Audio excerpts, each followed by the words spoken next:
क्या बताते हैं कि किसी को तो सेवा का भी मान हो जाएगा और किसी को धन का, किसी को और किसी दान का। तो पुण्यात्मा परमात्मा कहते कोई भी प्रकार का यदि आप में अभिमान हुआ है तो आपका भक्ति नाशक बन गया। तन मन दिया तो भला किया, सिर का दासी भार। और जय कभी ये कह दिया कि मैंने इतना दान कर दिया तो बहुत सह सिर मार, वो दान तो नष्ट हो ही हो गया और भक्ति हीन भी हो गया। तुम कैसे? पुण्यात्मा, जब तक आप जी को ये अध्यात्म ज्ञान नहीं होगा तब तक आप सफल नहीं हो सकते। इसलिए दास का उद्देश्य रहता है कि आपको मैक्सिमम अध्यात्म ज्ञान से परिचित कराऊं, मर्यादाओं से परिचित कराऊं, और तभी आप सफल होगे, मार नहीं खाओगे। जैसे नए नए भक्त आते हैं,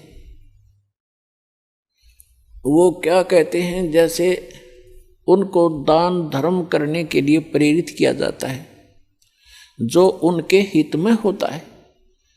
पुण्यात्माओं, एक पुराने समय में जब हमारे पूर्वजों के पुण्य अच्छे होते थे, जब कभी कोई वर्षा ना होती थी, गांव के लोग इकट्ठे होते थे और एक सामूहिक भंडारा करते थे, कलेक्शन करके सब तय, और मीठे चौड़ बनाया करते और आपे बना के आपे खाया करते, बैठ कर भगवान तरस कराया करते। न्यों क्या करते, धर्म कर दिया, राम बरसेगा, और वो वर्षा हो जाया करती थी। अब पुण्यात्माओं, एक मीठे चौड़ों तो जो वर्षा हो जाया करती है, तो यहाँ तो अमृत बरसा देगा भगवान की, इतना गजब का भंडारा हो रहा है।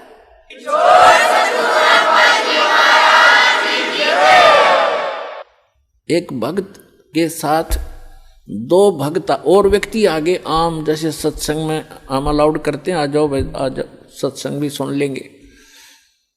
तो उन्होंने देखा यहाँ जहाँ भी सत्संग हमारा चल रहा है कि क्या करते हैं, गरम गरम चाय की टैंकी भरी है और गर्मियों के दिन में कहीं नींबुओं के टोकरी की टोकरी भरी है, चीनी की बोरी खोल रखी है, और भगत काटे नींबू बिलाओ, पानी बनाओ, सिकंजर गुट गुट पीओ, कोई खाना खा रहा है, कोई दूध पी रहा है, कहीं हलवा मिल रहा है। तो उन दोनों में से जो नए आए थे उनमें से एक कहने लगा, बोला भाई गांव में न्यों कर वहां पर राम उतर रहा है, बोला राम आ रहा है, भगवान उतर रहा है। वो दूसरा बुद्धिमान था, वो कहने लगा रहा, ऐसा धर्म जहां पर हो, ऐसा धर्म हो रहा हो, वह तो राम ना उतर रहा हो तो उतर जा।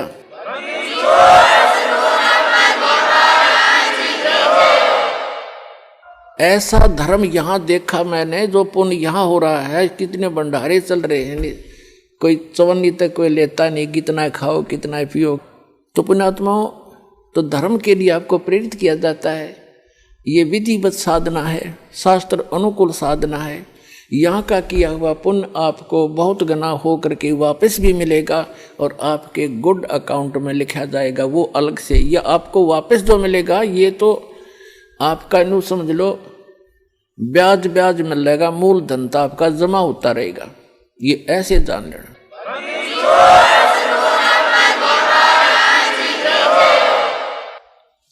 तो जैसे हम दान धर्म के लिए प्रेरित करते हैं, कहते धर्म तो दसके नहीं, दसके तीनों लोक, और खैर आए तुम्हें खैर है कि तुम पोख, धर्म का नाश नहीं होता। पुण्यात्माओं, एक दिन ये तीनों लोकों का भी नाश होगा, लेकिन आपका किया हुआ पुण्य वो कभी नाश नहीं होगा, आपके साथ सदा बना रहेगा। कहते धर्म तो धसके नहीं, धसका माने धर्म का नाश नहीं होता, ते धसके तीनों लोग और खैरायत में खैर है। खैरायत माने दान करण में ही आपकी खैर है, सुरक्षा है। और कीजिए आत्म पोख। अब यहाँ कोई भी भक्त आता है, खाना खाने नहीं आता, वो तो परमात्मा की महिमा सुनने आता है। और ऐसे साधु भाव में कोई भी आवेगा, यहाँ कोई आदमी नहीं आ सकता, किसी के पास आज समय नहीं है तो वैसे ही यहाँ जावे, वो परमात्मा की एक प्यारी आत्मा आता है, चाहे उसने वो नाम नहीं भी लिया है, ना लेना चाहता, यहाँ आने वाला व्यक्ति उस परमात्मा का एक VIP समझ लो, उस भगवान की एक प्यारी आत्मा है, कुछ दिनों में समझ में आ जाएगी, उसका नाम भी ले लेगा।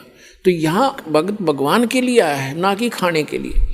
और ऐसे भगत को यहाँ खाना खिलाना, उसको भोजन में सहयोग देना भंडारे में, इसके पुण्य की कोई गिनती नहीं।